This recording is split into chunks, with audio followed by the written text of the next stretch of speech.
আসসালামু আলাইকুম সবাইকে। কি অবস্থা সবার? বায়োলজি আরও একটা লাইভ ক্লাসে সবাইকে স্বাগত জানাচ্ছি। সবাই একটু দ্রুত জয়েন করে নাও। আর যারা ইতিমধ্যে চলে আসছো তারা আমাকে কাইন্ডলি জানাও আমার সাউন্ড ঠিক মতো শুনতে পাও কি না, আর বোর্ডের লেখা দেখা যায় কি না। সবাই একটু দ্রুত জয়েন করে নাও। আজকে আমাদের এসএসসি 26-এর বায়োলজি লাইভ ক্লাস 3। সো সবাই একটু দ্রুত জয়েন করে নাও আর ফ্রেন্ডদেরকে একটু মেনশন করে দাও। যারা চলে আসছো তারা ফ্রেন্ডদেরকে একটু মেনশন করে দাও।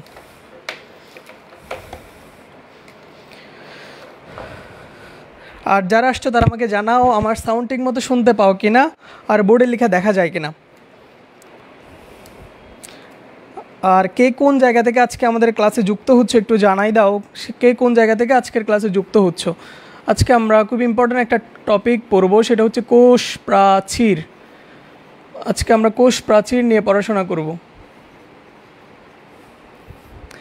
যারা ইতোমধ্যে চলে আসছো তারা লিঙ্কটা একটু শেয়ার করে আমাদের টেলিগ্রাম গ্রুপে একটু দিয়ে দাও। তো আমাদের যে টেলিগ্রাম গ্রুপ 26-এর ওই টেলিগ্রাম গ্রুপে একটু দিয়ে দাও।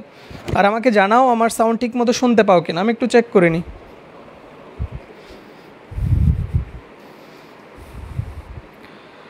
আর আমাদের লাইভটা একটু শেয়ার করে দাও আর একটু কমেন্টে জানাও সাউন্ড ঠিক মতো শুনতে পাও কিনা আর বোর্ডে লেখা দেখা যায় কিনা। আমি এখনও কারো কমেন্ট পাচ্ছি না। সবাই একটু দ্রুত জয়েন করে নাও।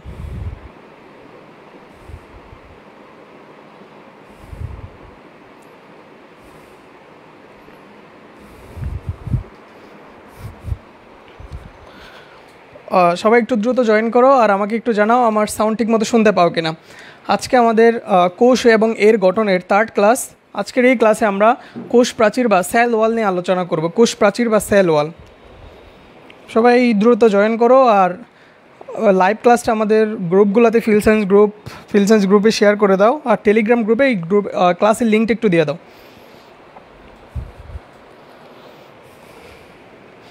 ওকে, আমরা আস্তে আস্তে পড়াশোনার দিকে যাই, পড়াশোনা শুরু করি। কোষ প্রাচীরের প্রথমে আমরা এখান থেকে পড়ব হচ্ছে সংজ্ঞা।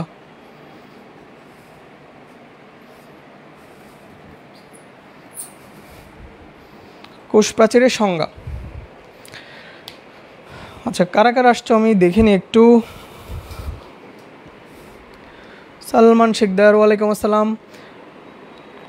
যারা আসছে একটু জানাও কে কোন জায়গা থেকে আজকের ক্লাসে যুক্ত হয়ে গেছো অলরেডি। আর লিঙ্কটা একটু নিয়ে লিঙ্কটা একটু কপি করে একটু কষ্ট করে টেলিগ্রাম গ্রুপে দিয়ে দাও, যাতে সবাই ক্লাসটা একসাথে করতে পারি আমরা।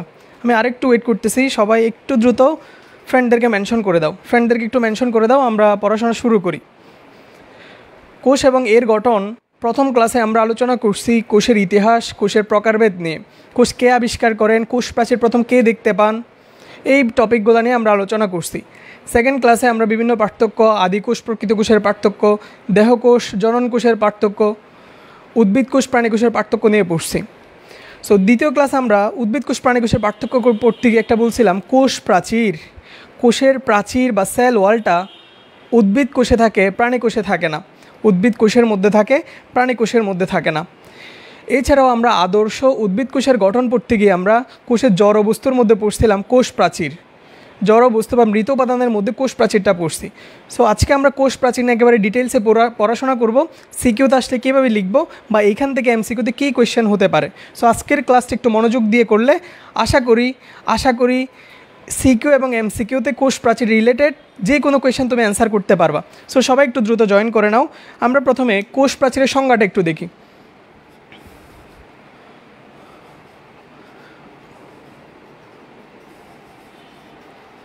উদ্ভিদ কোষের প্লাজমা মেমব্রেনের ভিতরে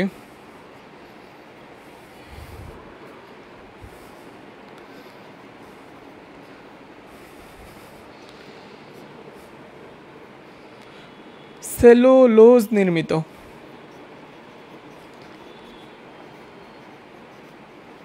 তাহলে আমরা প্রথম পয়েন্টে কী লিখছি দেখো, উদ্ভিদ কোষের মধ্যে উপস্থিত থাকবে। আমরা দ্বিতীয় ক্লাসে পড়ছি কোষ প্রাচীর উদ্ভিদ কোষে থাকে। প্রাণী কোষ বা আদি কোষের মধ্যে কাদের কাদের থাকতে পারে আমরা একটু পরে বলতেছি। তাহলে উদ্ভিদ কোষে থাকে। এরপর আমরা কী লিখছি, এরপরে লিখছি সেলুলোজ নির্মিত। এটা কেমন, এটা থাকে হচ্ছে পুরু, দৃঢ়, কিছু শব্দ মনে রাখো, পুরু দৃঢ়, ভেদ্য ও স্থিতিস্থাপক প্রাচীর। স্থিতিস্থাপক প্রাচীর। আমি পয়েন্ট আকারে লিখতেছি যাতে সংজ্ঞাটা মুখস্থ করতে না হয়, যেটাই বুঝে পড়তেছি বা যেটাই পড়তেছি আমরা দ্বিতীয় ক্লাস থেকে পড়ে আসতেছি, কিন্তু কোষ প্রাচীর, কোষের বাহিরের যে লেয়ারটা বা বাহিরের যে প্রাচীরটা সেটাকে আমরা বলতেছি কোষ প্রাচীর। তাহলে এটা কার থাকবে সবাই বলো? এটা থাকবে হচ্ছে উদ্ভিদ কোষের। উদ্ভিদ কোষে থাকবে প্লাজমা মেমব্রেন, এটা হচ্ছে জীবিত উপাদানের মধ্যে ছিল। প্লাজমা মেমব্রেনের ভেতরে লিখে ফেলছি দেখো প্রথমে। তাহলে কোষ প্রাচীর কোথায় থাকবে? প্লাজমা মেমব্রেনের ভেতরে নাকি বাইরে? প্রথমে শুরু, প্লাজমা মেমব্রেনের বাইরে সেলুলোজ নির্মিত। এটা কি নির্মিত? সেলুলোজ নির্মিত। আর কেমন? পুরু, দৃঢ়, ভেদ্য এবং স্থিতিস্থাপক প্রাচীর। তাহলে স্থিতিস্থাপক যে প্রাচীর সেটাকে আমরা বলতেছি কোষ প্রাচীর। সবাই একটু দ্রুত লিখে নাও।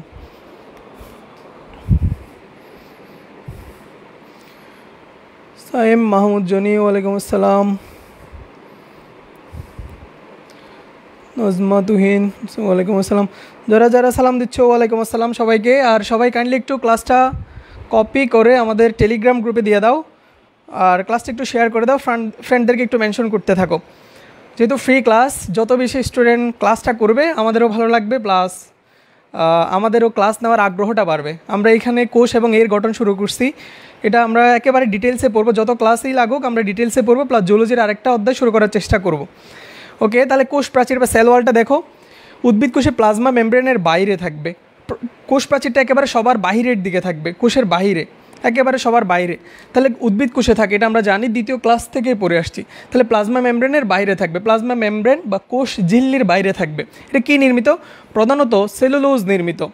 সেলুলোজ ছাড়া আর কী কী উপাদান থাকতে পারে আমরা একটু পরে যখন এর ভৌত গঠন পড়ব তখন আমরা সব কিছু নিয়ে আলোচনা করব। কেউ কি বলতে পারবা সেলুলোজটা কোন বা সেলুলোজটা কী? সেলুলোজটা আমি বলে দিই শর্করা, কিন্তু কোন ধরনের শর্করা? কেউ কি পারবা? পারলে একটু কমেন্টে জানাও। সেলুলোজ কোন ধরনের শর্করা? অপশন লাগবে, অপশনও দিচ্ছি। মনোস্যাকারাইড, ডাইস্যাকারাইড, অলিগোস্যাকারাইড নাকি পলিস্যাকারাইড? সেলুলোজ কোন ধরনের যৌগ? এটা কেমন? এটা হচ্ছে পুরু, একটু মোটা থাকবে, দৃঢ়, ভেদ্য এবং স্থিতিস্থাপক প্রাচীর যেটা, সেটাকে আমরা বলতেছি কোষ প্রাচীর। তাহলে সংজ্ঞা তুমি পয়েন্ট আকারে পড়লে মেমোরাইজিংয়ের জন্য অনেক বেশি ইজি হয়ে যায়। তাহলে পয়েন্ট আকারে লিখলে তুমি লিখতে পারবা। পরীক্ষা যদি আসে কোষ প্রাচীর কি? উদ্ভিদ কোষে প্লাজমা মেমব্রেনের বাইরে সেলুলোজ নির্মিত পুরু, দৃঢ়, ভেদ্য এবং স্থিতিস্থাপক যে প্রাচীর সেটাকে বলা হচ্ছে কোষ প্রাচীর। আবিষ্কারক, দেখি কার মনে আছে আবিষ্কারক? আমরা প্রথম ক্লাসে পড়ছিলাম আবিষ্কারক। আবিষ্কারক, আবিষ্কারককে প্রথম ক্লাসে আমরা একেবারে প্রথম শব্দই পড়ছিলাম মনে হয়, রবার্ট হুক। রবার্ট হুক কত সালে? 1665 সালে এটা আবিষ্কার করেন। আবিষ্কার করেন বা দেখতে পান, আবিষ্কার করেন। রবার্ট হুক 1665 সালে যে কোষ প্রাচীর, কোষ দেখতে পাইছিল, কোষ যে সে বলছিল সে কোষ দেখতে পাইছে, সে মূলত কোষ দেখতে পায় নাই, সে কোষের যে প্রাচীরটা সেটাই দেখতে পাইছিল। কোষ প্রাচীর সে দেখতে পায় কত সালে? 1665 সালে। এখানে কোষ প্রাচীরে প্রায় 60% পানি থাকে বলে মনে করা হয়।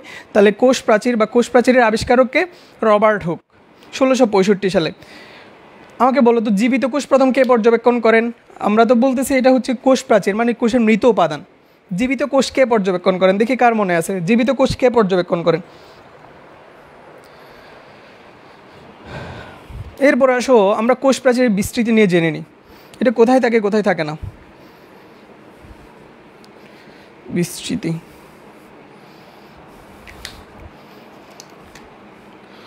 উপস্থিত। এটা এমসিকিউর জন্য খুবই ইম্পর্টেন্ট, কাদের মধ্যে উপস্থিত থাকে? তাহলে আমরা জানি উদ্ভিদ কোষে থাকে,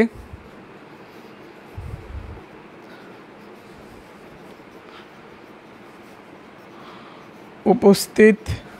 আদি কোষের মধ্যে আদি কোষ,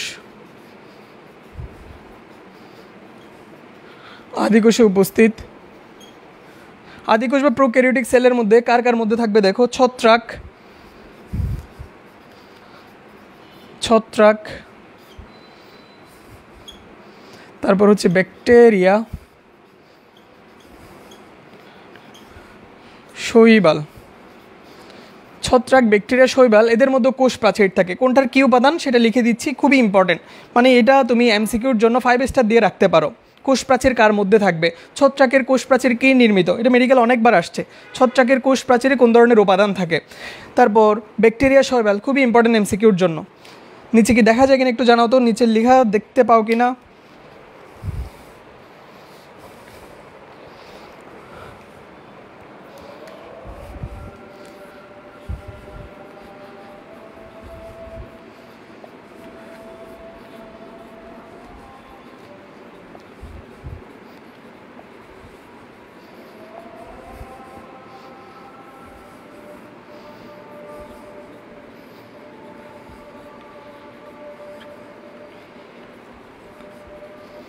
পেপটিডোগ্লাইকান, লিপিড প্লাস প্রোটিন বা একত্রে এটাকে বলা হচ্ছে পেপটিডোগ্লাইকান।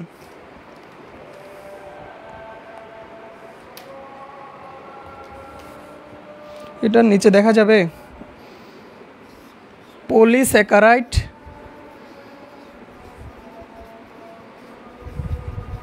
Plus glycoprotein. ওই মুখে বলে দিচ্ছি আর নিচে আমি চেক করে নিচ্ছি নিচে দেখা যায় কিনা। তাহলে উপস্থিত কোথায় থাকে দেখো, কোষ প্রাচীর। কোষ প্রাচীর আমরা প্রথমত বললাম উদ্ভিদ কোষ উপস্থিত থাকবে, এরপরে আদি কোষের মধ্যে উপস্থিত থাকে। এর মধ্যে কিসে কিসে আছে, ছত্রাক, ব্যাকটেরিয়া, শৈবাল। ছত্রাকের ক্ষেত্রে কোষ প্রাচীরটা কী নির্মিত, কাইটিন নির্মিত। Bacteria lipid protein, lipid plus protein নির্মিত, লিপিড প্লাস প্রোটিন বা পেপটিডোগ্লাইকান, একত্রে বলা হচ্ছে পেপটিডোগ্লাইকান নির্মিত। পেপটিডো আসছে প্রোটিনের, প্রোটিনকে আমরা ভাঙলে কী পাই, প্রোটিনকে ভাঙলে পাই আমরা হচ্ছে পলিপেপটাইড। পলিপেপটাইড, পলিপেপটাইডকে ভাঙলে আমরা কী পাই, পেপটাইড। পেপটাইডকে ভাঙলে আমরা কী পাই, অ্যামাইনো অ্যাসিড। অ্যামিনো অ্যাসিড বা অ্যামাইনো অ্যাসিড। তাহলে প্রোটিনের একদম গাঠনিক একক হচ্ছে অ্যামাইনো অ্যাসিড। অ্যামাইনো অ্যাসিড মিলে কী গঠন করে, পেপটাইড গঠন করে। তাহলে এই যে প্রোটিন যেহেতু, তাহলে পেপটিডো, পেপটাইড এখান থেকে, গ্লাইকান এটা হচ্ছে গ্লুকোজ। তাহলে লিপিড এবং প্রোটিন মিলে এখানের মধ্যে পেপটিডোগ্লাইকান নির্মিত, বা এটাকে পেপটিডোগ্লাইকান নির্মিতও বলা হয়। এরপরে শৈবালের কাছে খেয়াল করে পলিস্যাকারাইড এবং গ্লাইকোপ্রোটিন নির্মিত। নিচে দেখা যায় কিনা একটু আমি চেক করে নিই, দেখা যায় না। ওকে,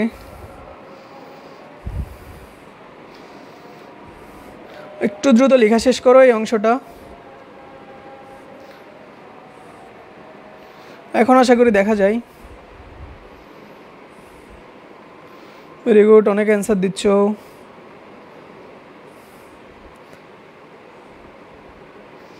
আমি এসএসসি 24 ক্লাস করা কি উচিত হবে? এসএসসি 24-এর কি এই অধ্যায় নাই? সমস্যা নাই, ক্লাস করতে পারো।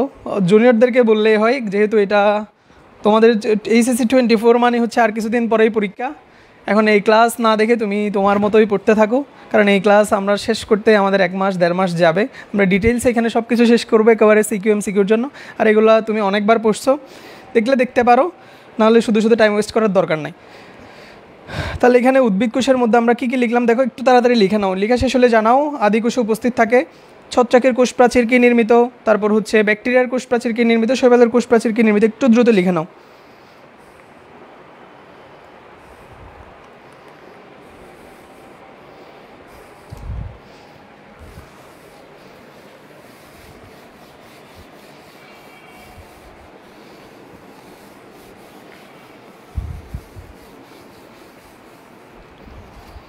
আচ্ছা, এটা তো উপস্থিত জানলাম, অনুপস্থিত থাকে কোথায় কোথায়, কোথায় কোষ প্রাচীর থাকবে না, অনুপস্থিত।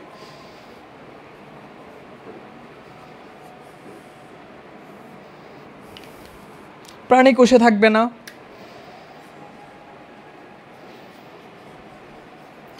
প্রাণী কোষ, পরাগরেণু, উদ্ভিদের জনন কোষ। এমসিকিউর জন্য অনেক বেশি ইম্পর্টেন্ট, উদ্ভিদের জনন কোষ। এখানে কোষ প্রাচীর থাকে না, তাহলে প্রাণী কোষের মধ্যে থাকবে না, পরাগরেণুর মধ্যে থাকবে না, উদ্ভিদের জনন কোষের মধ্যে থাকবে না। তাহলে ভাই আমরা প্রথমেই জানলাম কোষ প্রাচীরটা কি। তাহলে কোষ প্রাচীর কি, উদ্ভিদের প্লাজমা মেমব্রেনের বাহিরে সেলুলোজ নির্মিত শক্ত, দৃঢ়, ভেদ্য এবং স্থিতিস্থাপক যে প্রাচীর, সেটাকে বলতেছি কোষ প্রাচীর। এরপর আমরা জানলাম কোষ প্রাচীরের আবিষ্কারককে। তাহলে কোষ প্রাচীরের আবিষ্কারক আমরা প্রথম ক্লাস থেকেই পড়ে আসতেছি, রবার্ট হুক কোষ প্রাচীরের আবিষ্কারক। জীবিত কোষ কে পর্যবেক্ষণ করেন, অ্যান্সার তো পাই না আমি কারো, জীবিত কোষ প্রথম কে পর্যবেক্ষণ করেন। এরপর আমরা জানলাম তাহলে আবিষ্কারক লেখাই আছে, বিস্তৃতি কোথায় কোথায় আমরা দেখতে পাই, উপস্থিত থাকে উদ্ভিদ কোষে উপস্থিত থাকে, আদি কোষে উপস্থিত, এর মধ্যে দেখো ছত্রাক, ব্যাকটেরিয়া, শৈবাল, এগুলো এমসিকিউর জন্য ইম্পর্টেন্ট। কাইটিন নির্মিত কার কোষ প্রাচীর, শৈবালের কোষ প্রাচীর কি নির্মিত, ব্যাকটেরিয়ার কোষ প্রাচীর কি নির্মিত পরীক্ষায় আসে? অনুপস্থিত থাকে কোথায়? প্রাণীকোষ, পরাগরেণু, উদ্ভিদের জননকোষ। প্রথম দিকের একটু অংশগুলো হচ্ছে এমসিকিউর জন্য ইম্পর্টেন্ট, এগুলো মেমোরাইজ তোমার মুখস্থই করতে হবে আলটিমেটলি। সো এগুলো একটু লিখে নাও দ্রুত।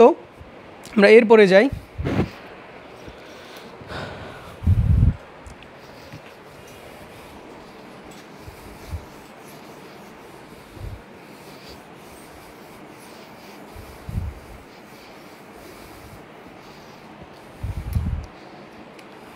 এটা কোত্থেকে উৎপত্তি লাভ করে?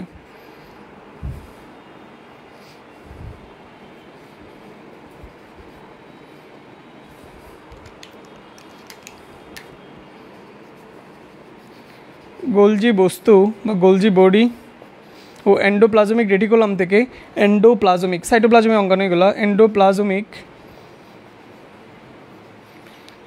রেটিকুলাম থেকে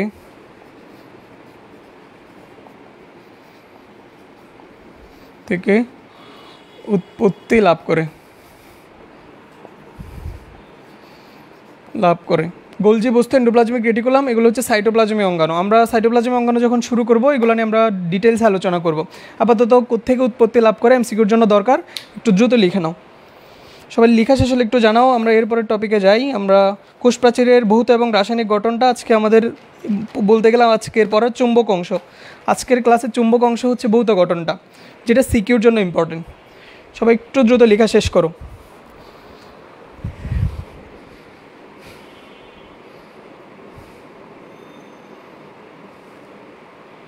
very good. Rajkumar Sushil answer করছে Antony van Leeuwenhoek. Very good.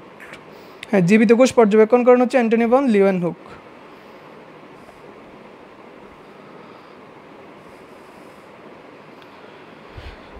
ওকে, সবার আশা করি লেখা শেষ।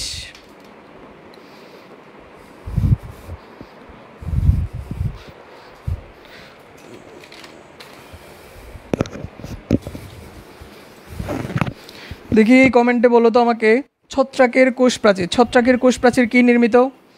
ছত্রাকের কোষ প্রাচীরের উপাদান কি? ছত্রাকের কোষ প্রাচীরের উপাদান দেখি তোমরা জানাও তো আমাকে। পড়া যে যা পড়তেছি আমরা কম পড়বো, কিন্তু এখানেই শেষ করে নিব, বাসায় আবার পড়ার টাইম কই। সো লাইভে একটু মনোযোগ দিয়ে করো, কোয়েশ্চেন যেগুলো বলবে এগুলো অ্যান্সার দাও। এগুলো আলটিমেট এখানে যে কোয়েশ্চেনগুলো করতেছে এগুলাই পরীক্ষায় বেশি বেশি আসে। আমরা যখন পরীক্ষা দিয়ে আসছি আমাদের সময়ও আসছে, তোমাদের সময়ও আসবে। সো এখানে যে কোয়েশ্চেনগুলো বলবো একটু অ্যান্সার করার চেষ্টা করবা। মানে তুমি তো লিখতেছো, আমি লিখার পরেই তো কোয়েশ্চেন করতেছি। সো যখন লিখবে একটু মনোযোগ দিয়ে লিখলে ক্লাসেই মুখস্থ হয়ে যাবে আশা করি।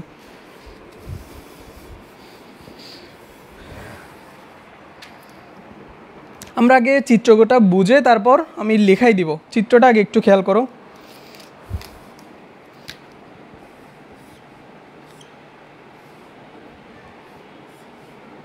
মনে করো এটা একটা কোষ, পাশে আরও কোষ থাকবে।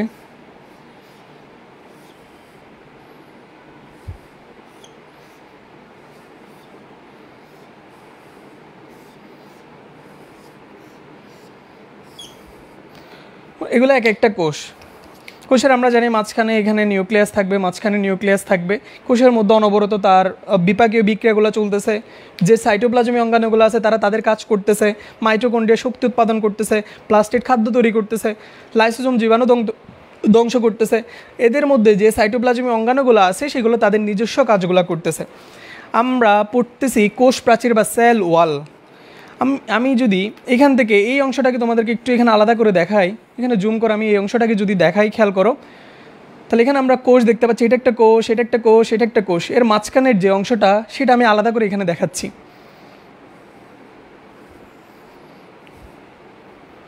আলাদা করে দেখলে আমরা মাঝখানে এরকম একটা অংশ দেখতে পাই। এটা এই পাশে একটা কোষ, এর এই পাশে আরেকটা কোষ, দুইটা কোষ। আমি এখানে কোষের বাহিরে এরকম আরেকটা পর্দা দেখা যায়, এর বাহিরে আমি এই অংশটাকে জুম করে তোমাকে এখানে দেখাচ্ছি। এই অংশটাকে যখন আমি তোমাকে দেখাচ্ছি, তুমি এখানে কি দেখতে পাচ্ছ? একটা নীল কালারের একটা অংশ, তার পার্শ্ববর্তী কালো কালির আরেকটা অংশ, এরপর এখানে লাল কালিতে একটা, দুইটা, তিনটা স্তর মিলে আরেকটা অংশ দেখতে পাচ্ছ। পুরোটা মিলে আমরা বলতেছি কোষ প্রাচীর, কোষ প্রাচীর গঠন করতেছে। এখানে কোন অংশটাকে কি বলবো আমি? আগে একটু দেখো, আমি তারপর এখান থেকে আবার রাসায়নিক গঠনটা দেখাচ্ছি। এই যে নীল কালারের যে অংশটা, এটাকে বলা হচ্ছে মধ্য পর্দা, মিডল ল্যামেলা বা মিডল মেমব্রেন, এটাকে বলা হয় মধ্য পর্দা। মধ্য পর্দা এটা কোষ প্রাচীর একটা সাধারণ পর্দা হিসেবে কাজ করে। আমি আরেকটু পরে, আমি আগে নামটা একটু লিখে নিই, তারপর আবার দেখাচ্ছি। তাহলে নীল যেই অংশটা, সেটাকে বলা হচ্ছে মধ্য পর্দা। মধ্য পর্দা কোত্থেকে সৃষ্টি হয়, কীভাবে আসে, সেটা বলতেছি মধ্য পর্দা। মধ্য পর্দার উপর দেখো, এখানে আমি কালো কালিতে যেটা দেখাইছি, এইটাকে বলা হচ্ছে প্রাথমিক প্রাচীর। প্রাথমিক প্রাচীর, প্রাথমিক প্রাচীর। তাহলে মধ্য পর্দা বলা হচ্ছে সেকেন্ডারি প্রাচীর। সেকেন্ডারি প্রাচীর। তাহলে দেখো, আমরা এই চিত্রের মধ্যে দেখতে পাচ্ছি একদম মাঝখানের যে পর্দা, সেটাকে বলা হচ্ছে মধ্য পর্দা। মধ্য পর্দার উপরের দিকে যে প্রাচীরটা সৃষ্টি হয়েছে, তাহলে যে খালি জায়গায় কোনো কিছু এখানে জমা হয় নাই, প্রাথমিক প্রাচীর সেকেন্ডারি প্রাচীর কিছুই জমা হয় নাই, ওই গ্যাপটাকে বলা হচ্ছে পিট বা কোপ। পিট বা কোপ। এই পিট বা কোপের এখানে একদম মাঝখান বরাবর একটা পর্দা, তো এখানে মধ্য পর্দাটা দেখা যাচ্ছে, তখন এটাকে বলা হবে পিট মেমব্রেন। পিট মেমব্রেন, যেহেতু এটাকে আমি বলতেছি পিট, তাহলে এখানে যে পর্দা, সেটাকে বলা হচ্ছে মেমব্রেন বা পর্দা, তাহলে এটাকে বলা হবে পিট মেমব্রেন। এটাকে বলা হবে পিট মেমব্রেন। খেয়াল করো তো, এইখানে একটা পিট, এখানে একটা পিট, দুইটা পিট না, একদম সামনাসামনি। এখানে একটা পিট, এখানে একটা পিট, তাহলে দুইটা পিট। তাহলে যে দুইটা পিট সামনাসামনি আমরা দেখতে পাচ্ছি, দুইটাকে একত্রে বলা হবে, এই অংশটার মধ্যে যে সামনাসামনি দুইটা পিট বা কোপ, এদেরকে একত্রে বলা হবে পিট পেয়ার।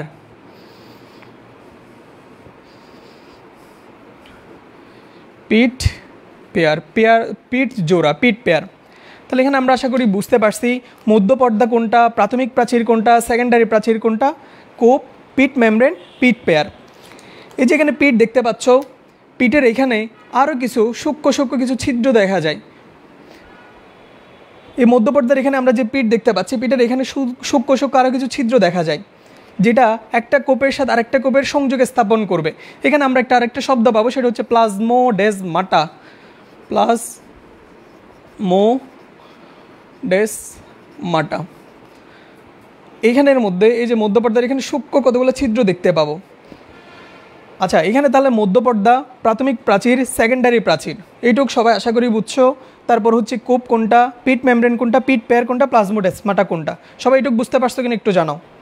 আমি এরপরে এটার আরেকটু আনুবীক্ষণিক চিত্র অঙ্কন করতেছি, তখন আশা করি আরও ক্লিয়ার হবে।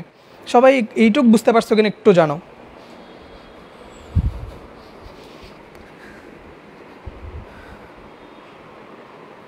আসো তোমরা ক্লাসে, কোনো খবর নাই। আচ্ছা, আশা করি একটু মাইক্রোস্কোপিক চিত্র দেখাই। এটা আমার হচ্ছে চিত্র 1, এটা হচ্ছে চিত্র 2। আমি এইখান থেকে আরও একটা চিত্র অঙ্কন করতেছি। এই চিত্রটাকে আমি এখানে আবার দেখাচ্ছি, একটু দেখো। মাঝখানের যে লেয়ারটা বা মাঝখানের যে পর্দাটা, সেটাকে আমি বলতেছি ক্যারিওকাইনেসিস, মানে হচ্ছে নিউক্লিয়াসের বিভাজন। ওইখানে কী কী ছিল, prophase, prometaphase, metaphase, anaphase, telophase. তাহলে ক্যারিওকাইনেসিসের যে 5 নম্বর ধাপ, টেলোফেজ ধাপ, এটার গঠনটা শুরু হয়, বা টেলোফেজ ধাপে এটার গঠনটা শুরু হয় এবং সাইটোকাইনেসিস পর্যায়ে এসে এটার পূর্ণতা পায়। তাহলে মধ্যপর্দার গঠন শুরু হচ্ছে কখন, টেলোফেজ পর্যায়ে। কখন পূর্ণতা পাচ্ছে, সাইটোকাইনেসিস পর্যায়ে এসে। কীভাবে সৃষ্টি হয়, এখানের মধ্যে বলতেছে সাইটোপ্লাজম থেকে আসা ফ্রাগমোপ্লাস্ট, একটা শব্দ দেখো, একটু দূরে আঁকি, ফ্রাগমোপ্লাস্ট। সাইটোপ্লাজম থেকে আসা ফ্রাগমোপ্লাস্ট। এই ফ্রাগমো শব্দটা কোত্থেকে আসছে, ফ্রাগমো মিনস হচ্ছে ফ্র্যাগমেন্ট, ফ্র্যাগমেন্ট মানে হচ্ছে ভগ্নাংশ, ফ্র্যাগমেন্ট। আর প্লাস্ট মানে বোঝা হচ্ছে অঙ্গাণু, অঙ্গাণু। তাহলে অঙ্গাণুর ভগ্নাংশ। আমরা জানি কোষ বিভাজনের মধ্যে যখন প্রথমে 4র্থ ধাপ পর্যন্ত অ্যানাফেজে কী হয়, অপত্য ক্রোমোজোমের কেন্দ্রমুখী চলন শুরু হয়। এরপরের ধাপে তোমরা 9-10-এ পড়ে একটু মনে করার চেষ্টা করো, বা আমরা দ্বিতীয় অধ্যায়েও পড়ব। ওইখানের মধ্যে যে স্পিন্ডল তন্তু সৃষ্টি হয়, আরও ওইখানে অনেক কিছুই ঘটে। অপত্য ক্রোমোজোমের মেরুমুখী চলন শুরু হয়, তারপর এখানে কোষ প্লেট গঠিত হয়, এখানে একটা অভিক্ষেপ, তারপর এখান থেকে 2টা কোষের সৃষ্টি হয়। এইখান বরাবর বা মাঝখান বরাবর যে অঙ্গাণুগুলো থাকে, সে অঙ্গাণুগুলো ভাঙতে থাকে বা ভেঙে যায়। ওই ভেঙে যে অংশগুলো সৃষ্টি হচ্ছে সেগুলোকে বলা হচ্ছে ফ্র্যাগমোপ্লাস্ট। তাহলে এখানে ফ্র্যাগমোপ্লাস্ট, এখানে অনেকগুলো ফ্র্যাগমোপ্লাস্ট আসবে, ওই ভগ্নাংশগুলো আসবে। তাহলে মধ্যপর্দা গঠিত হচ্ছে সাইটোপ্লাজম থেকে আসা ফ্র্যাগমোপ্লাস্ট এবং গোলগি বডি থেকে আসা পেকটিন জাতীয় ক্ষুদ্র বেসিকল বা ক্ষুদ্র অংশ নিয়ে এখানের এই অংশটা বা মধ্যপর্দাটা গঠিত হচ্ছে। তাহলে মধ্যপর্দার গঠনটা আশা করি আমরা সবাই বুঝছি। মধ্যপর্দা, আমি এই নীল কালারের অংশটা দেখাচ্ছি। এখান থেকে আরেকটু বড় করে আমরা মাইক্রোস্কোপিক চিত্র দেখতেছি। তাহলে এখানে কি গঠিত হলো দেখো, মধ্যপর্দাটা সৃষ্টি হয়েছে। মধ্যপর্দার উপর আমরা বলতেছি আরেকটা প্রাচীর সৃষ্টি হয়, সেটাকে কি বলা হয়? একটু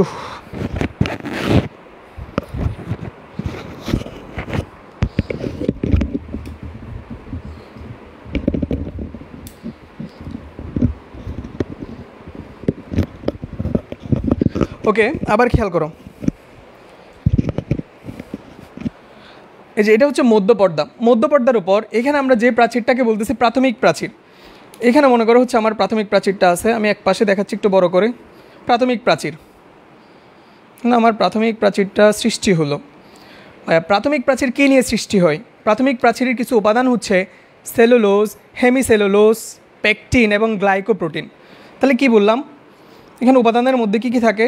প্রাথমিক প্রাচীরের উপাদানের মধ্যে থাকে হচ্ছে সেলুলোজ, হেমিসেলুলোজ, আমি একটু পরে লিখে দিচ্ছি, হেমিসেলুলোজ,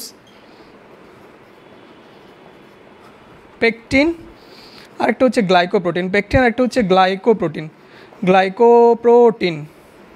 গ্লাইকোপ্রোটিন এগুলো মিলে হচ্ছে আমার প্রাথমিক প্রাচীরটা সৃষ্টি করতেছে। তাহলে প্রধান উপাদান হচ্ছে সেলুলোজ। প্রধান উপাদান কি? সেলুলোজ। ও, আমি তো কোয়েশ্চেন করছিলাম সেলুলোজটা কোন ধরনের স্যাকারাইড। আচ্ছা, তাহলে সেলুলোজ, হেমিসেলুলোজ, পেকটিন এবং গ্লাইকোপ্রোটিন। এখানে খেয়াল করো, এই প্রধান উপাদান হচ্ছে সেলুলোজ, এগুলো হচ্ছে সেলুলোজ তন্তু। তাহলে সেলুলোজের এখানে এগুলোকে মনে করা হচ্ছে সেলুলোজ। প্রাথমিক প্রাচীরের মধ্যে প্রধান উপাদান হিসেবে আসলো সেলুলোজ। সেলুলোজের পর এখানে আসবে কি? হেমিসেলুলোজ। হেমিসেলুলোজ এখানে কি কাজ করে? হেমিসেলুলোজের মধ্যে আর একটার সাথে আরেকটাকে যুক্ত করে, এটাকে বলা হচ্ছে ক্রস লিঙ্ক। এই হেমিসেলুলোজের একটা উপাদান হচ্ছে জাইলোগ্লুকান। হেমিসেলুলোজের এই উপাদানটা জাইলোগ্লুকান, এটা ক্রস লিঙ্ক হিসেবে কাজ করে। Cross link. তাহলে সেলুলোজ আসলো, সেলুলোজ আসার পর এই প্রাথমিক প্রাচীরটাকে আরেকটু শক্তভাবে গঠন করার জন্য এখানে আসলো কে? হেমিসেলুলোজ। এটা কি হিসাবে কাজ করতেছে? ক্রস লিঙ্ক, একটার সাথে আরেকটাকে যুক্ত করতেছে। এরপর এখানে আসবে হচ্ছে গ্লাইকোপ্রোটিন। গ্লাইকোপ্রোটিন এসে কি করে? গ্লাইকোপ্রোটিন এসে হচ্ছে একটার সাথে আরেকটাকে আরও শক্তভাবে যুক্ত করবে। গ্লাইকোপ্রোটিন সেলুলোজের মধ্যে এদের গঠনটাকে শক্তিশালী করার জন্য, গঠনটাকে আরও দৃঢ় করার জন্য একটার সাথে আরেকটাকে কানেকশন তৈরি করবে। তাহলে ভাইয়া দেখো, প্রাথমিক প্রাচীরটা গঠিত হচ্ছে প্রধানত আসছে কে? সেলুলোজ। আমরা জানি কোষ প্রাচীরের প্রধান উপাদান হচ্ছে সেলুলোজ। সেলুলোজের পর এখানে আসলো কে? হেমিসেলুলোজ। হেমিসেলুলোজটা কী হিসেবে কাজ করতেছে? Cross link. হেমিসেলুলোজের কোন উপাদানটা? জাইলোগ্লুকান। এমসিকিউর জন্য খুবই ইম্পর্টেন্ট।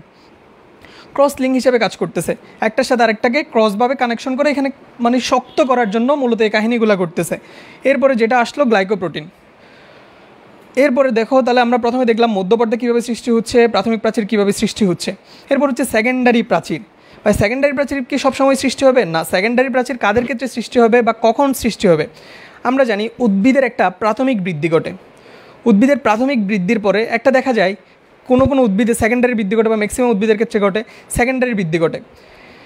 সেকেন্ডারি বৃদ্ধিটা হচ্ছে যখন সেকেন্ডারি বৃদ্ধি ঘটে তখন দেখা যায় যেগুলো হচ্ছে স্থায়ী কোষ বা স্থায়ী টিস্যু, যেগুলোতে বিপাক ক্রিয়া বা ভাজক টিস্যু না এবং বিপাক ক্রিয়ার হারটা কম, ওই সকল কোষের মধ্যে দেখা যায় সেকেন্ডারি প্রাচীরটা সৃষ্টি হয়। বা প্রথম কথা মনে রাখো, সেকেন্ডারি প্রাচীর কখন হবে? উদ্ভিদের যখন সেকেন্ডারি বৃদ্ধি ঘটে। উদ্ভিদের সেকেন্ডারি বৃদ্ধি ঘটলে এই প্রাচীরের উপর এখানে আরও একটা প্রাচীর সৃষ্টি হয়। এটার আবার 3টা স্তর থাকে, বহিঃস্তর, মধ্যস্তর এবং অন্তঃস্তর। এই আরেকটা প্রাচীর যেটা সৃষ্টি হচ্ছে, এটার প্রধান উপাদান থাকে কি? প্রধান উপাদান থাকে হচ্ছে তোমার সেলুলোজ এবং লিগনিন। এই সেলুলোজ এবং লিগনিন মিলে এই প্রাচীরটা সৃষ্টি করে। এটাকে কি বলা হচ্ছে? সেকেন্ডারি প্রাচীর। তাহলে আমরা প্রথমে দেখলাম মধ্যপর্দা, প্রাথমিক প্রাচীর, সেকেন্ডারি প্রাচীর। কোনো কোনো ক্ষেত্রে আবার টারশিয়ারি প্রাচীরও দেখা যায়, কিন্তু আমাদের বইয়ে যা আছে এইখান থেকে আমরা এইটুকুই মনে রাখবো, মধ্যপর্দা, প্রাথমিক প্রাচীর, সেকেন্ডারি প্রাচীর। চিত্রটা সবাই বুঝছো কিনা একটু আমাকে জানাও, আর আমি লিখে দিচ্ছি পরীক্ষা আসলে কীভাবে লিখবা, এটা বোঝার জন্য দরকার। পরীক্ষা আসলে তুমি এই চিত্রটা এগিয়ে চিহ্নিত করলেই হবে। তাহলে আমরা কোষ প্রাচীর, দুইটা কোষের মাঝখানে যে অংশটা সেটাকে যদি একটু জুম করে এখানে দেখি তাহলে এই অংশটা দেখতে পাই। তাহলে এটা মনে করো আমি 10x জুম করলাম, জুম করে এটা দেখতেছি, ওইটাকে আরও বেশি পাওয়ারফুল জুম দিয়ে এখানে যখন দেখতেছি আমরা এই অংশটা দেখতে পাচ্ছি। সবাই বুঝছো কিনা একটু জানাও, আর আমাকে বলো কি বলবা। বলো হচ্ছে কোষ প্রাচীর কোত্থেকে উৎপত্তি লাভ করে, কোষ প্রাচীরের উৎপত্তি বলো।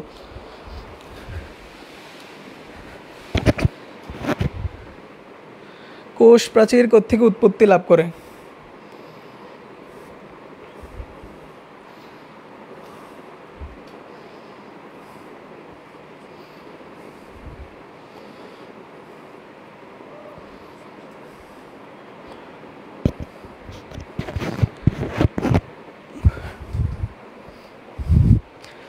আচ্ছা, এইটুকু আশা করি এতক্ষণে সবার লেখা শেষ। আমরা একটু লিখি, আমরা কী কী লিখছি এটা একটু লিখে নিই।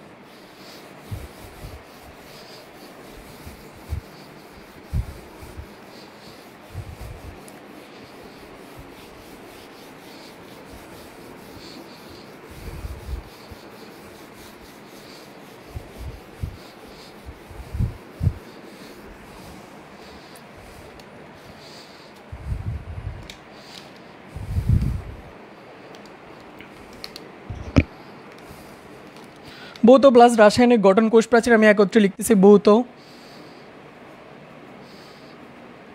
রাসায়নিক গঠন। ভৌত গঠনটাই পরীক্ষায় বেশি আসে, ভৌত প্লাস রাসায়নিক গঠন আমি একত্রে লিখতেছি। চিত্রটা একটু আবার এখানে দেখায়নি, তাহলে একদম প্রথমে যে লাইনটা, এটাকে আমরা বলতেছি মধ্যপর্দা। মধ্যপর্দার উপর যে প্রাচীরটা সৃষ্টি হচ্ছে এটাকে আমরা বলতেছি প্রাথমিক প্রাচীর। প্রাথমিক প্রাচীরের উপর আবার আমরা যেটা দেখতে পাচ্ছি সেটাকে আমরা বলতেছি সেকেন্ডারি প্রাচীর। মধ্যপর্দার উপর আবার যেটা দেখতে পাচ্ছি সেকেন্ডারি প্রাচীর। তাহলে প্রথমে মধ্যপর্দা, প্রাথমিক প্রাচীর, সেকেন্ডারি প্রাচীর, মধ্যপর্দা, প্রাথমিক প্রাচীর, সেকেন্ডারি প্রাচীর। আর এটাকে কী বলতেছে? পিট বা কোপ, আর দুইটাকে একত্রে বলা হচ্ছে পিট পেয়ার। প্রথমে আসা হচ্ছে মধ্যপর্দা। আমি একেবারে পরীক্ষায় সিকিউতে আসলে কীভাবে লিখবা ওইভাবেই লিখে দিচ্ছি। মধ্যপর্দা সবাই একটু নোট করে নাও, মধ্যপর্দা বা মিডল ল্যামেলা বা মিডল মেমব্রেন, এটি দুইটি কোষের সাধারণ পর্দা। এটা হচ্ছে দুইটা কোষের সাধারণ পর্দা। এটা কখন সৃষ্টি হয়? মাইটোসিস কোষ বিভাজনের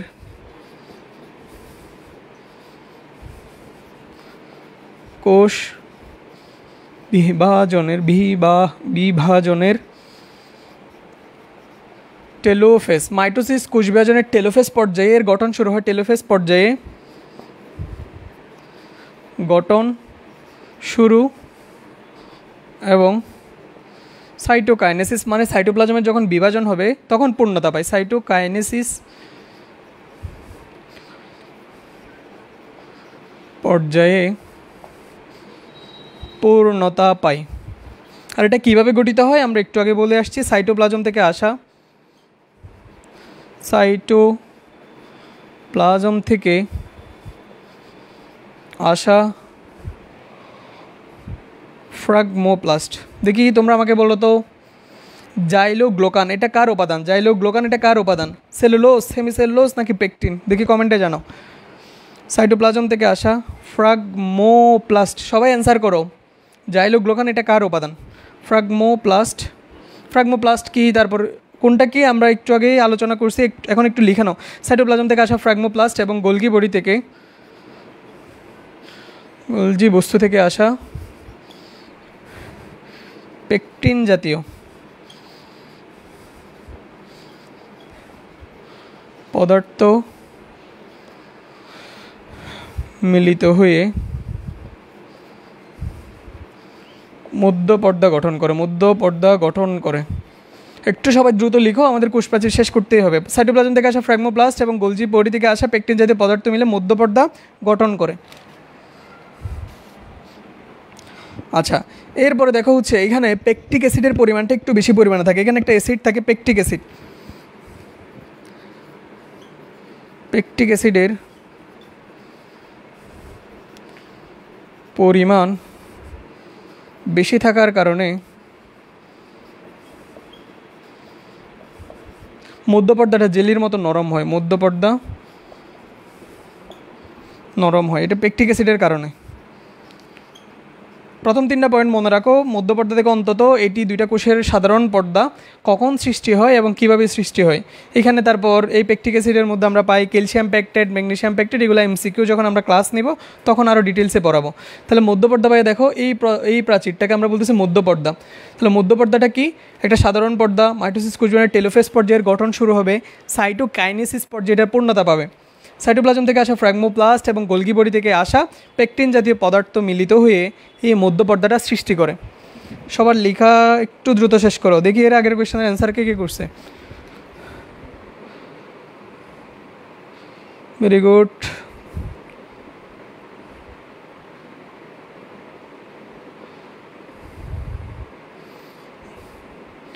প্রথম কোয়েশ্চেন উৎপত্তি অ্যান্সার করছে হচ্ছে পূর্ণিমা ভৌমিক, গোলজি বুঝতে এবং এন্ডোপ্লাজমিক রেটিকুলাম থেকে। Very good. এরপরে আর কে করছে?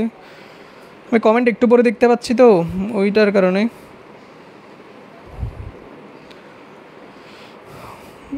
এরপরে হেমিসেলুলোস, উম্মে কুলসুম, আরও অনেকে অ্যান্সার করছো। সো সবাই একটু মনোযোগ দিয়ে ক্লাসটা করো। আশা করি ক্লাসটা করলে তোমাদের বইটা একবার রিডিং দিলেই হয়ে যাবে বা ক্লাসেই মুখস্থ হয়ে যাবে। তুমি বইটা যখন রিডিং পড়বা আবুল হাসান স্যারের বইটা, তখন দেখবা এখানে সবগুলো উপাদান পাচ্ছ বা এক্সট্রা কিছু আমি অন্যান্য বই থেকে, মাজেদা ম্যামের বই থেকে বা অন্যান্য বইয়ের যে এক্সট্রা ইনফরমেশনগুলো আছে সেগুলো এখানে লিখে দিব বা লিখে দিচ্ছি। সো তোমাদের টেনশন করতে হবে না, ক্লাসটা একটু মনোযোগ দিয়ে করলেই হবে। আর সবাই ক্লাসের নোটটা ফিল সায়েন্স গ্রুপে শেয়ার করবা। তাহলে আমরা মধ্যপর্দাটা পড়লাম, এখন আসা হচ্ছে প্রাথমিক প্রাচীর।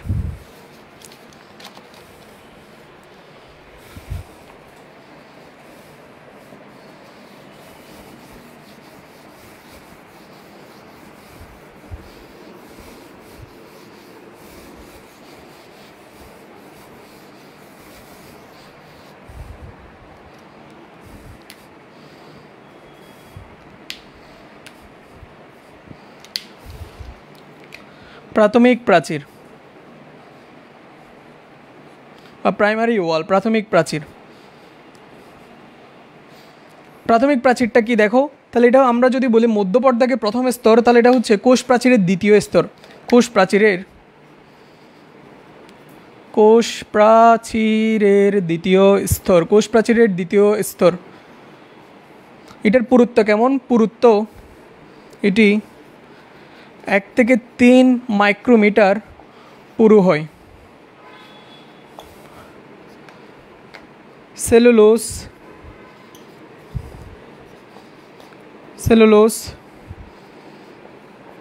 হেমিসেলুলোস, আমি একটু গ্যাপ দিচ্ছি, একটু গ্যাপ রাখিও, কেন দিচ্ছি সেটা বলতেছি। সেলুলোস, হেমিসেলুলোস, প্যাকটিন, তারপর হচ্ছে গ্লাইকোপ্রোটিন,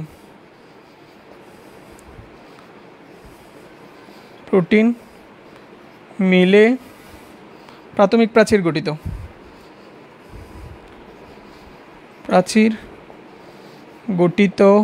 হয়। হেমিসেলুলোজের উপাদান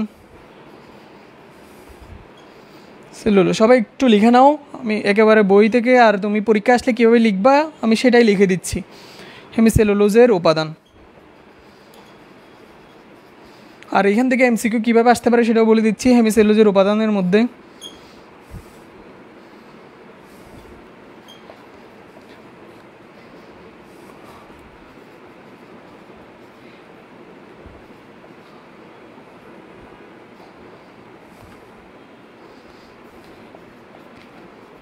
জাইলান, আরাবান এবং হচ্ছে গ্যালাকটান হেমিসেলুলোজের উপাদান। এরপর আসে হচ্ছে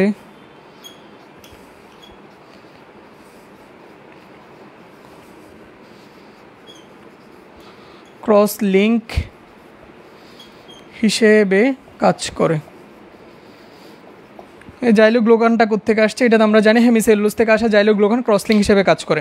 তাহলে প্রথমে দেখো আমরা বলতেছি প্রাথমিক প্রাচীরটা হচ্ছে কোষ প্রাচীরের দ্বিতীয় স্তর। তাহলে কোষ প্রাচীর আমি যদি এদিক থেকে যাই তাহলে আমি প্রথমে পাচ্ছি এইটা মধ্যপর্দা, এরপর আমি পাচ্ছি নীল কালারের এই প্রাচীরটা, এটাকে বলতেছি প্রাথমিক প্রাচীর।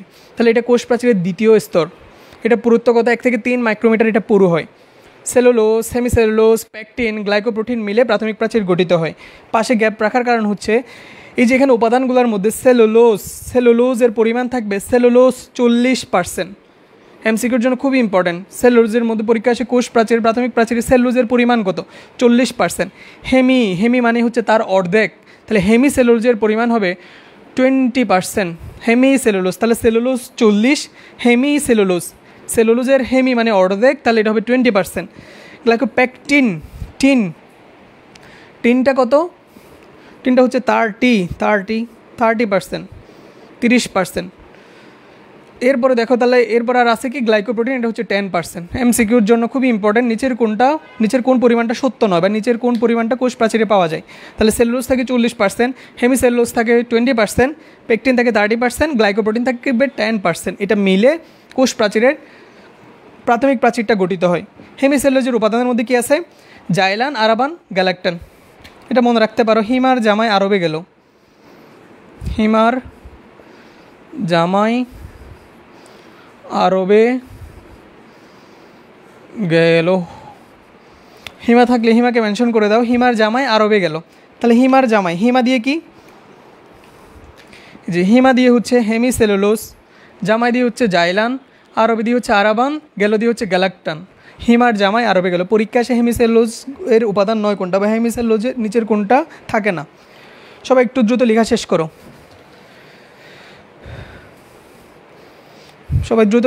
করো, জাইলান, আরাবান, গ্যালাকটান এগুলো হচ্ছে পলিস্যাকারাইড। সবাই একটু লেখা শেষ করো দ্রুত।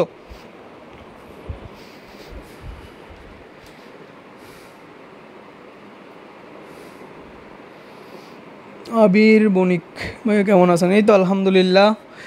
কিরে সবাই উপস্থিতি তো কমলে কেমনে হবে, ফ্রেন্ডদেরকে মেনশন করো। সবাই একটু দ্রুত লেখা শেষ করো। প্রাথমিক প্রাচীর, তাহলে প্রাথমিক প্রাচীর পরীক্ষা আসলে আমরা এইভাবে লিখবো। এখন আসে হচ্ছে সেকেন্ডারি প্রাচীর।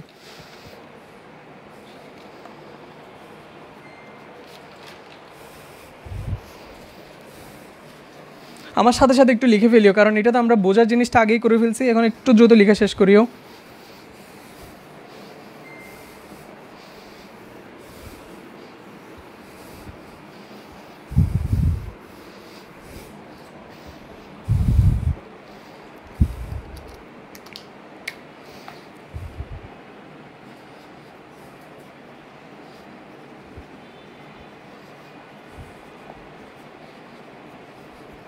সেকেন্ডারি প্রাচীর, তাহলে এই যে লাল কালার আমরা যেটা দেখতে পাচ্ছি সেকেন্ডারি প্রাচীর। তাহলে সেকেন্ডারি প্রাচীরের মধ্যে প্রথমেই হচ্ছে এটি কোষ প্রাচীরের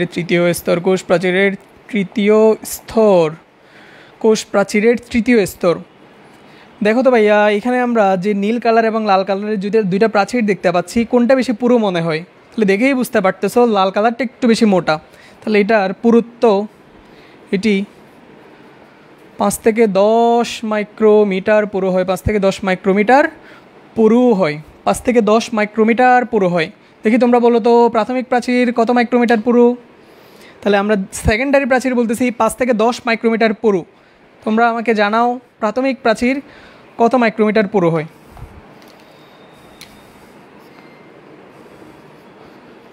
প্রাথমিক প্রাচীরের উপর সেলুলোজ, লিগনিন, সুবেরিন, মোম ইত্যাদি পদার্থ মিলিত হয়ে সেকেন্ডারি প্রাচীর। লেখা না বুঝলে বলিও, লেখা অনেক বেশি সুন্দর হওয়াতে অনেক সময় বোঝা যায় না। সেকেন্ডারি, আমার লেখা অবশ্য মাঝে মধ্যে আমি নিজেও বুঝি না। সেকেন্ডারি প্রাচীর সৃষ্টি হয়। আমি না বুঝলে সমস্যা নেই, কিন্তু তোমরা না বুঝলে সমস্যা। সো লেখা যদি না বুঝো কমেন্টে জিজ্ঞেস করিও, ভাই এটা কী লিখছেন ওইটা কী লিখছেন। প্রাচীর সৃষ্টি হয়। তাহলে দেখো এটা কোষ প্রাচীরের তৃতীয় স্তর এবং আমরা বলতেছি এটা হচ্ছে 5 থেকে 10 মাইক্রোমিটার পুরু। এবং প্রাথমিক প্রাচীরের উপর সেলুলোজ, লিগনিন, সুবেরিন, সেলুলোজ সবখানে আছে, সেলুলোজ, লিগনিন, সুবেরিন ইত্যাদি মোম ইত্যাদি পদার্থ মিলিত হয়ে সেকেন্ডারি প্রাচীর সৃষ্টি করে। এটা ভাজক কোষ এবং অধিক মাত্রায় বিপাকীয়, যাদের মধ্যে বিপাকীয় বা যাদের মধ্যে বিক্রিয়াগুলো বেশি হবে, বিপাকীয় কোষে অনুপস্থিত থাকে, কোষে অনুপস্থিত। তাহলে এটা হচ্ছে দেখো এটা হচ্ছে ভাজক কোষ এবং অধিক মাত্রা বিপাকীয় কোষে অনুপস্থিত থাকে।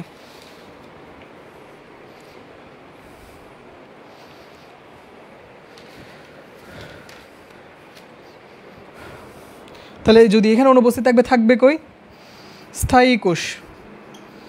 স্থায়ী কোষের মধ্যে ট্রাকিড, ভেসেল, ফাইবার ইত্যাদি ট্রাকিড ভেসেলে পাওয়া যায়। এই যে এখানের মধ্যে 3টা আমরা সূক্ষ্ম স্তর দেখতে পাচ্ছি, 1, 2, 3টা। এই যে সেকেন্ডারি প্রাচীরের মধ্যে 3টে সূক্ষ্ম স্তর পাওয়া যায়, 3টি সূক্ষ্ম স্তর থাকে, 3টা সূক্ষ্ম স্তর থাকে। কি? বহিঃস্তর, মধ্যস্তর, অন্তঃস্তর। বহিঃস্তর বাহিরের যেটা বহিঃস্তর, একটা বহিঃস্তর, মধ্যস্তর, অন্তঃস্তর। বহিঃস্তর, মধ্যস্তর এবং অন্তঃস্তর। সো সবাই একটু দ্রুত লেখা শেষ করো। আমি কি লিখলাম? সেকেন্ডারি প্রাচীর, এটা কোষ প্রাচীরের তৃতীয় স্তর, পুরুত্ব হয় 5 থেকে 10 মাইক্রোমিটার পুরু। প্রাথমিক প্রাচীরের উপর সেলুলোজ, লিগনিন, সুবেরিন, মোম ইত্যাদি পদার্থ মিলিত হয়ে এই প্রাচীর সৃষ্টি করে। ভাজক কোষ এবং অধিক মাত্রায় বিপাকীয় কোষে এটা অনুপস্থিত থাকে। যারা বিভাজিত হতে পারে তাদের মধ্যে এটা অনুপস্থিত থাকে। যেটা স্থায়ী, বিভাজিত হচ্ছে না, ওই সকল কোষের মধ্যে এটা তৈরি হয়। এটার মধ্যে আমরা আরও 3টে সূক্ষ্ম স্তর দেখতে পাচ্ছি, বাহিরের স্তর, মধ্যস্তর, ভিতরে যেহেতু এটা অন্তঃস্তর। সবাই একটু দ্রুত লেখা শেষ করো। Very good. 1 থেকে 3 মাইক্রোমিটার পুরু। উম্মে কুলসুম অ্যান্সার করছে, জনি অ্যান্সার করছে, পূর্ণিমা, ভৌমিক। Very good. নিচে দেখা যায় না, একটু দ্রুত লেখা শেষ করো সবাই। আমরা তাহলে 3টা প্রাচীর নিয়ে পড়লাম, মধ্যপর্দা, প্রাথমিক প্রাচীর এবং সেকেন্ডারি প্রাচীর।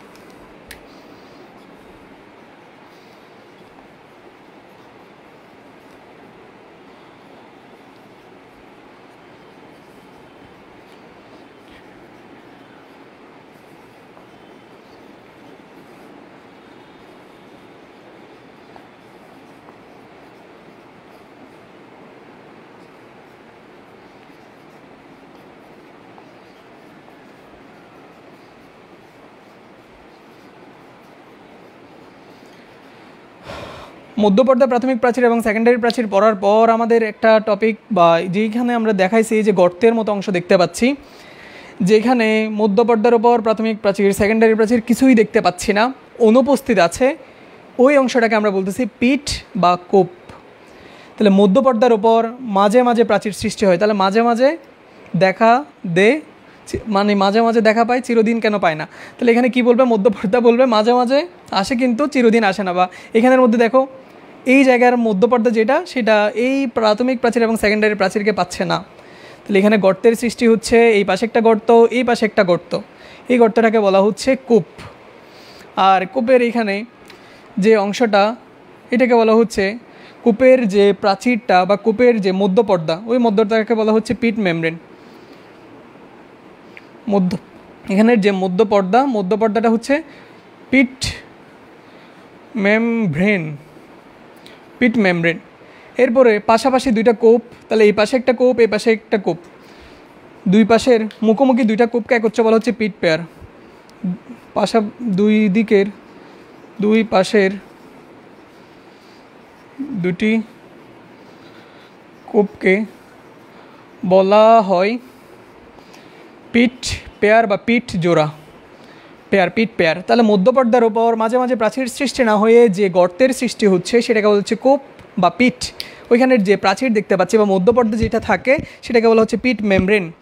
আর দুইটা কূপ, দুই পাশের দুইটা কূপ, এই যে অংশটা সৃষ্টি করতেছে এটাকে বলা হচ্ছে পিট পেয়ার। কূপের মধ্যে বা পাশাপাশি দুইটা কোষের কূপ যুক্ত হয়ে যে আণবিক কণিক নালীর সৃষ্টি করে। নিচে দেখা যাবে আরেকটা সংজ্ঞা খুবই ইম্পর্টেন্ট, পরীক্ষায় আসে, জ্ঞানমূলকে আসবে, প্লাজমোডেসমাটা। প্লাজমোডেসমাটা এই সাইটোপ্লাজমে, একুশের সাইটোপ্লাজমীয় বস্তু, একুশের সাইটোপ্লাজমীয় বস্তু যার মধ্যে দিয়ে আদান প্রদান হবে। তাহলে এটা কীভাবে লিখতে পারি আমরা? পাশাপাশি দুটি কোষের কূপ, আমি পয়েন্ট আকারে লিখতেছি, পরস্পরের সাথে যুক্ত হয়ে যে আণবিক কণিক নালীর সৃষ্টি করে।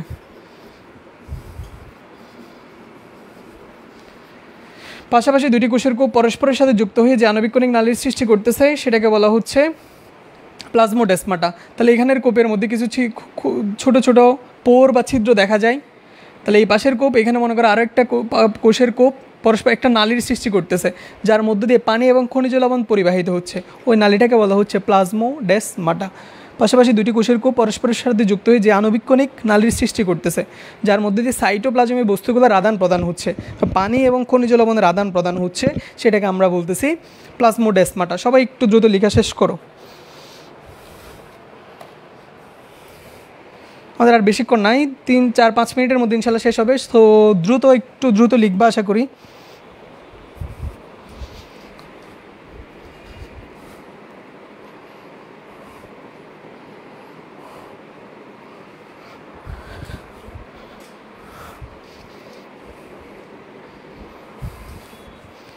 ওকে, এরপরে আসা হচ্ছে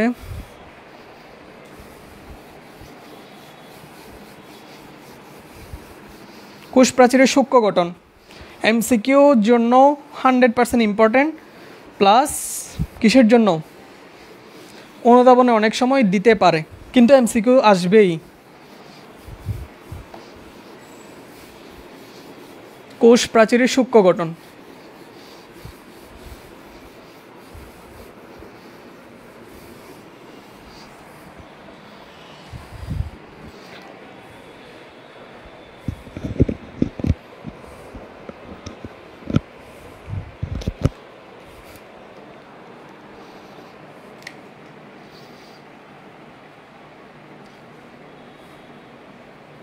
কোষ প্রাচীরের সূক্ষ্ম গঠন।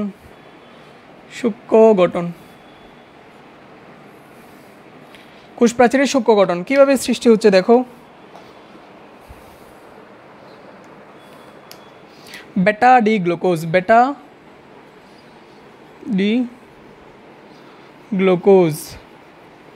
এখন ভাই বিটা ডি গ্লুকোজ কি?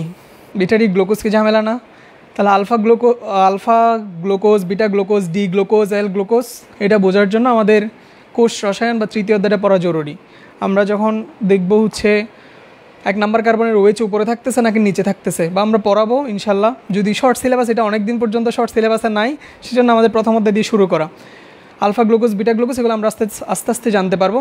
তাহলে আলফা গ্লুকোজ এবং বিটা গ্লুকোজ এগুলো মিলে গঠন করে বিটা ডি গ্লুকোজ মিলে গঠন করবে সেলুলোজ।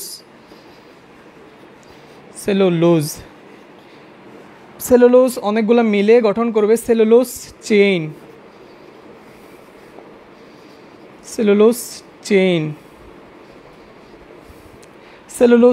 মিলে গঠন করে ক্রিস্টালাইন মাইসেলি।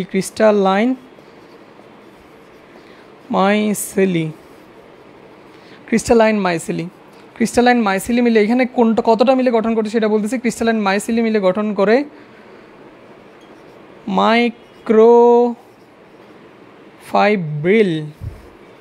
মাইক্রোফাইব্রিল মিলে গঠন করবে ম্যাক্রোফাইব্রিল।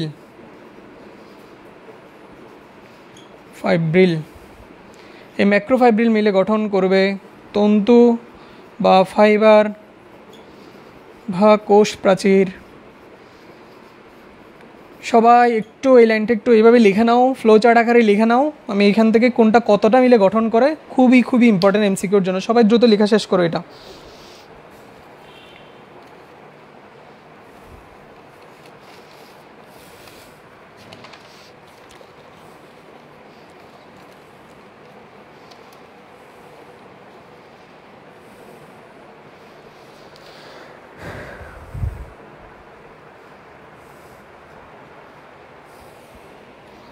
সবাই একটু দ্রুত লেখা শেষ করো।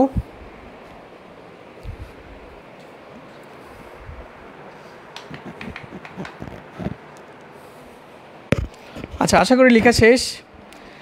এই যে বিটা ডি গ্লুকোজ কয়টা মিলে? প্রায় 300টা বা এর অধিক 300টা বিটা গ্লুকোজ, কোনো বই 300টা লেখা আছে। বিটা ডি গ্লুকোজ 300টা মিলে গঠন করে সেলুলোজ।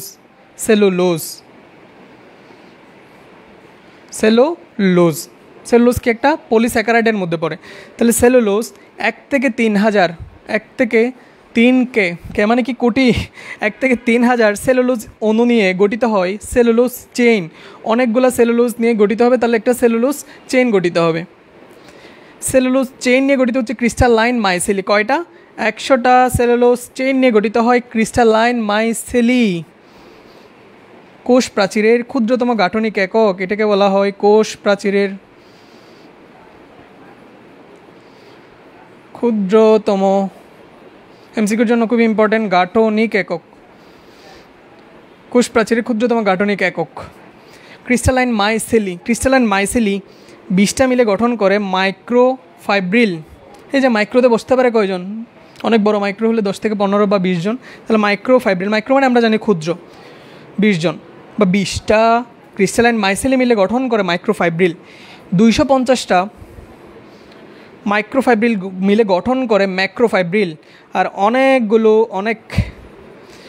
ম্যাক্রোফাইব্রিল মিলে গঠন করে তন্তু, ফাইবার বা কোষ প্রাচীর।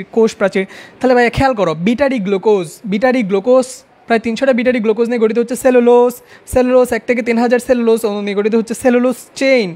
100টা সেলুলোজ চেইন নিয়ে গঠিত হচ্ছে ক্রিস্টালাইন মাইসেলি। 20টা ক্রিস্টালাইন মাইসেলি নিয়ে গঠিত হচ্ছে মাইক্রোফাইব্রিল। 250টা মাইক্রোফাইব্রিল নিয়ে গঠিত হচ্ছে ম্যাক্রোফাইব্রিল। অনেকগুলো ম্যাক্রোফাইব্রিল নিয়ে গঠিত হচ্ছে তন্তু, ফাইবার বা কোষ প্রাচীর। এটা হচ্ছে কোষ প্রাচীরের সূক্ষ্ম গঠন। সবার আশা করি লেখা শেষ। কোষ প্রাচীরের সূক্ষ্ম গঠন যদি আসে, তোমাকে বলবে সেলুলোজ চেইন কয়টা সেলুলোজ অণু নিয়ে গঠিত হয়? 1 থেকে 3000। মাইক্রোফাইব্রিল কয়টা অণু নিয়ে গঠিত হয়? ক্রিস্টালাইন, তাহলে 20টা ক্রিস্টালাইন মাইসেলি নিয়ে মাইক্রোফাইব্রিল গঠিত হয়। আশা করি সবার লেখা শেষ। একটু দ্রুত লিখে নাও।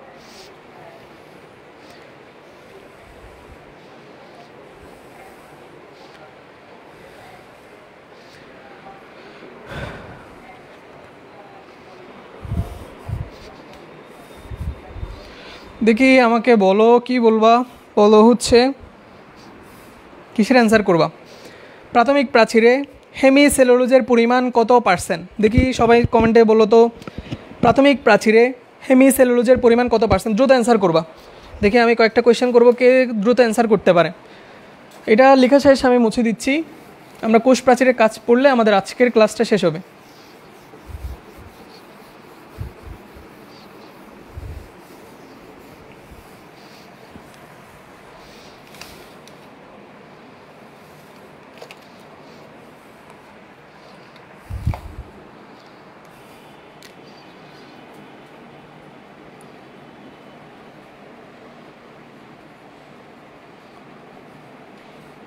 কোষ প্রাচীরের কাজ। কোষ প্রাচীর, তাহলে আমরা প্রাচীর মানে বলতেছি দেওয়াল। তাহলে কোষ প্রাচীরের প্রথম কাজ, দুইটি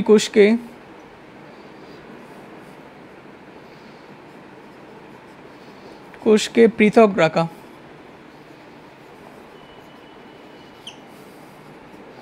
কোষকে বাইরের আঘাত থেকে, যেহেতু দেওয়াল, বাইরের আঘাত থেকে রক্ষা করা।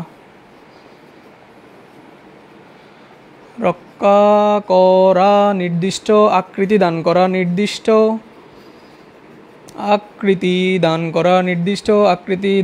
করা। এরপরে হচ্ছে দৃঢ়তা প্রদান করা, কোষের দৃঢ়তা প্রদান করা। দৃঢ়তা প্রদান করা। তাহলে দেখো প্রথমে বললাম কোষকে পৃথক রাখা, আলাদা আলাদা কোষগুলোকে পৃথক রাখা। এরপরে কি বললাম, কোষকে বাইরের আঘাত থেকে রক্ষা করা, নির্দিষ্ট আকৃতি দান করা, দৃঢ়তা প্রদান করা। আরও অনেকগুলো কাজ আছে। আমার কোয়েশ্চেনটা ছিল কোষ প্রাথমিক প্রাচীরের মধ্যে হেমিসেলুলোজের পরিমাণ। দেখি কে কে অ্যান্সার করতে পারছো। 20%, ভেরি গুড ভেরি গুড, তোমরা অ্যান্সার করতেছো, ভেরি গুড। কে অ্যান্সার করছে? জনি অ্যান্সার করছে, তুহিন অ্যান্সার করছে, উম্মে কুলসুম, রাজকুমার, সুশীল, ভেরি গুড, সবাই অ্যান্সার করতে পারছো। আরেকটা কোয়েশ্চেনের অ্যান্সার করো, কোষ প্রাচীরের ক্ষুদ্রতম গাঠনিক একক। কোষ প্রাচীরের ক্ষুদ্রতম গাঠনিক একক কি? কোষ প্রাচীরের ক্ষুদ্রতম গাঠনিক একক কি?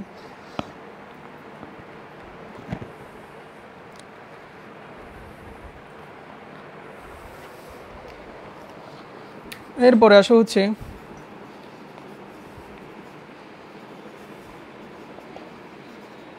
পানি ও খনিজ লবণ পরিবহন ও শোষণ করা, এই কাজেও সাহায্য করবে। এরপর আরও অনেকগুলো কাজ লেখা যায়। এরপরে লিখতে পারো হচ্ছে কোষের আন্তঃকোষীয় যোগাযোগ রক্ষা। কোষের মধ্যে আন্তঃকোষীয় দুইটা কোষের মধ্যবর্তী কীভাবে? প্লাজমোডেসমাটার মাধ্যমে কোষের আন্তঃকোষীয় যোগাযোগ রক্ষা করা, যোগাযোগ রক্ষা, কোষের আন্তঃকোষীয় যোগাযোগ রক্ষা করা। এরপর আরেকটা, এটা কোষ প্রাচীর আরেকটা কাজ করে, ইম্পর্ট্যান্ট কাজ, সেটা হচ্ছে উদ্ভিদের প্রচ্ছেদন হার কমাতে সাহায্য করে। উদ্ভিদের প্রচ্ছেদন হার কমাতে সাহায্য করে। বই থেকে আরও দেখে নিবা, আর অনেকগুলো কাজ পাবে, ইম্পর্টেন্ট কাজগুলো। যেহেতু এটা একটা দেয়াল বলতেছি, এটা একটা দেয়াল, বাইরে একটা গঠন দিবে, তোমাকে একটা আকৃতি দিবে। আমাদের বাহিরে আকৃতি দিচ্ছে কি? কঙ্কাল হচ্ছে আমাদের আকৃতি দান করতেছে। আমাদের যেরকম কঙ্কাল থাকে, কোষের থাকে কোষ প্রাচীর, লেগে বাইরের আঘাত থেকে রক্ষা করে। যেমন আমাদের মস্তিষ্ক বা আমাদের ব্রেনটাকে কে সুরক্ষিত রাখে? আমাদের করোটি। তাহলে এদের বাহিরে যে সাইটোপ্লাজম অঙ্গাণুগুলো আছে, সেগুলো সবগুলোকে রক্ষা করতেছে এই যে কোষ প্রাচীরটা। কোষকে পৃথক রাখা, দুইটা কোষকে পৃথক রাখা, কোষের বাইরের আঘাত থেকে রক্ষা করা, নির্দিষ্ট আকৃতি দান করা, দৃঢ়তা প্রদান করা, পানি এবং খনিজ লবণ পরিবহন ও শোষণ করা, কোষের আন্তঃকোষীয় যোগাযোগ রক্ষা করা, যেটা আমরা বললাম প্লাজমোডেসমাটার মাধ্যমে পানি এবং খনিজ লবণের যোগাযোগটাকে বা পানি এবং খনিজ লবণের চলাচলটাকে নিয়ন্ত্রণ করে, বা সাইটোপ্লাজমীয় উপাদানসমূহের যোগাযোগটা রক্ষা করে। এরপর উদ্ভিদের প্রচ্ছেদন হার কমাতেও এটা সাহায্য করে। সবাই একটু দ্রুত লিখে নাও। তাহলে আমার কোয়েশ্চেনের অ্যান্সার কে কে দিতে পারছো দেখি। ক্রিস্টালাইন মাইসিলি, ভেরি গুড। সবার আগে অ্যান্সার করছে কি? সবার আগে অ্যান্সার করছে Rajkumar, Sushil, very good. Johnny, তারপর হচ্ছে মেগুলসোম, তুহিন, কেয়া, সবাই অ্যান্সার করতেছো, ভেরি গুড। আচ্ছা, সবাই একটু দ্রুত লিখে নাও, সবাই একটু দ্রুত লেখা শেষ করবা।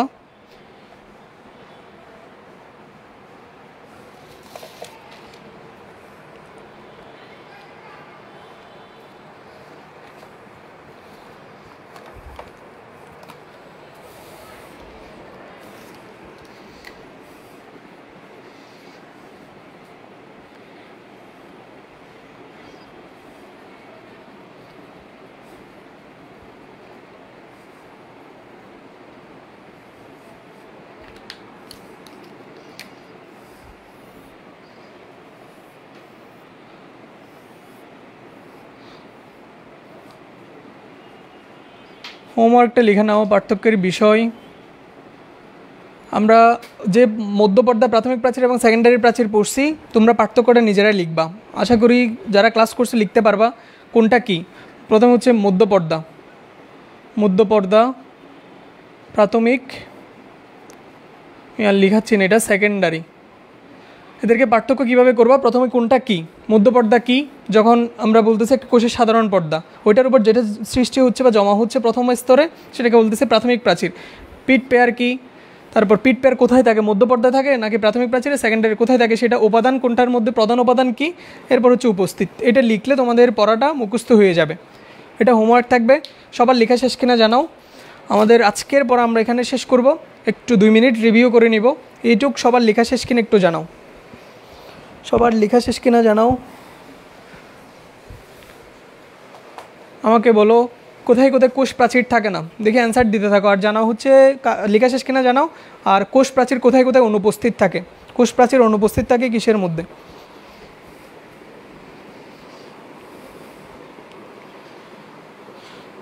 কোষ প্রাচীর অনুপস্থিত কোথায় কোথায় কোষ প্রাচীর অনুপস্থিত থাকে, কোয়েশ্চেনটার অ্যান্সার করতে থাকো।